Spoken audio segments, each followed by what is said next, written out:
गौतम बुद्ध की प्रेरक कहानी। सालों पहले गुमथा गांव में रहने वाला एक किसान काफी दुखी था। वो अपनी जीवन की छोटी छोटी परेशानियों को लेकर उदास रहता था। वो अपने दुख के बारे में लोगों को बताता फिरता था। एक दिन उसे किसी ने सलाह दी कि तुम गौतम बुद्ध के पास चले जाओ, वे तुम्हारी समस्याओं का कोई न कोई हल जरूर निकाल देंगे। उस व्यक्ति की बात सुनकर दूसरे दिन वो किसान सीधे महात्मा बुद्ध के पास पहुंच गया। गौतम बुद्ध के पास पहुंचकर उन्हें प्रणाम करते हुए उसने बताया कि मैं एक किसान हूँ और मैं खेती करके जीवन यापन करता हूँ। मैं यहाँ अपनी समस्याओं का समाधान लेने के लिए आया हूँ। दरअसल कई बार हमारी फसल अच्छी होती है तो कभी बिल्कुल भी नहीं होती। इससे मैं बहुत परेशान हो जाता। इतना कहने के बाद किसान आगे कहा कि मेरी पत्नी है और वो मुझसे बेहद प्रेम करती है, पर कभी कभी वो मुझे परेशान करती है। उससे मैं तंग आ गया हूँ। कभी कभी लगता है कि अगर वो मेरे जीवन में नहीं आती तो मैं कितने अच्छे से रहता। इस तरह वह अपनी सारी परेशानियां महात्मा बुद्ध को सुनाता रहा और उसकी बातें सुनते रहे। जब तक किसान बात कर रहा था तब तक गौतम बुद्ध एक शब्द भी नहीं बोले। वो बस ध्यान से सुनते रहे। परेशानी बताते हुए किसान बोलता है कि मेरा एक बच्चा भी है। वो है तो काफी अच्छा, पर कई बार मुझे परेशान करता है और मेरा कहना नहीं मानता। उसके ऐसे व्यवहार से मुझे लगता है कि वो मेरा बच्चा नहीं। ऐसा कहते हुए किसान अपनी सारी परेशानी को बताता गया। इस तरह से किसान ने अपनी जीवन का सब कुछ जो उसे सताता था और दुखी करता था वो गौतम बुद्ध को बता दिया। अब किसान के पास उन्हें बताने के लिए कुछ नहीं बचा और उसका मन काफी हल्का हो गया।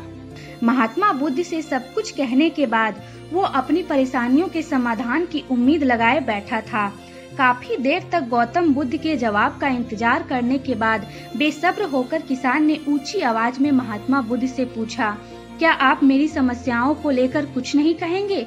तब गौतम बुद्ध बोले, मैं तुम्हारी किसी तरह से भी मदद नहीं कर सकता। किसान ने महात्मा बुद्ध से ऐसे जवाब की उम्मीद नहीं की थी।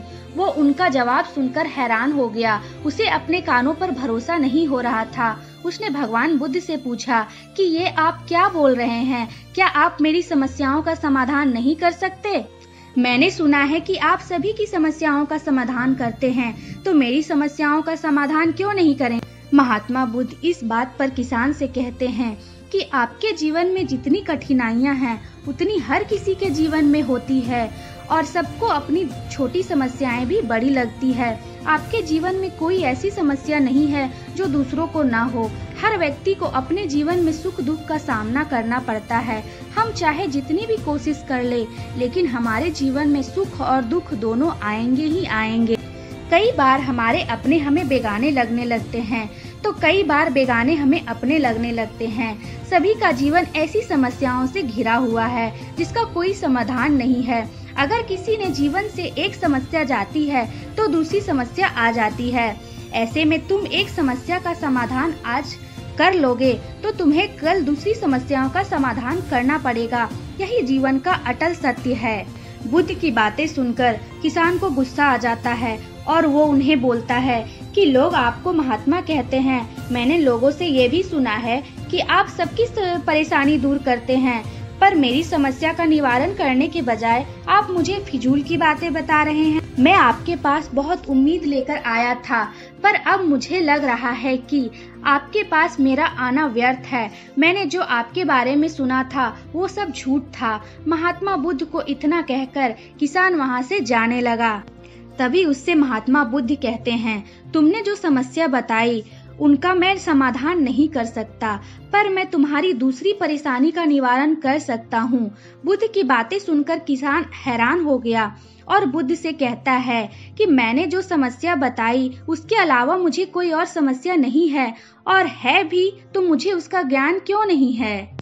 बुद्ध उनसे कहते हैं कि आपकी समस्या यह है कि आप नहीं चाहते कि आपके जीवन में किसी तरह की समस्या हो। खुद को किसी तरह की समस्या ना हो, ये सोच रखना ही दूसरी समस्याओं का कारण बनता है। आपको यह स्वीकार कर लेना चाहिए कि हर व्यक्ति के जीवन में किसी न किसी तरह की समस्या होती है। ये सोचना छोड़ दो कि आप इस दुनिया के सबसे दुखी इंसान हो। आपको अपने आसपास के लोगों को देखना चाहिए, क्योंकि बाकी लोग भी किसी न किसी से परेशान और दुखी हैं। बुद्ध की बातें सुनकर किसान उनके पैरों पर गिर गया और उनसे माफी मांगने लगा। वो समझ चुका था कि महात्मा बुद्ध उससे क्या कहना चाह रहे हैं। कहानी से सीख: हमें अपनी छोटी छोटी परेशानियों के लिए किसी से शिकायत नहीं करनी चाहिए, बल्कि उन परेशानियों का खुद से सामना करना चाहिए।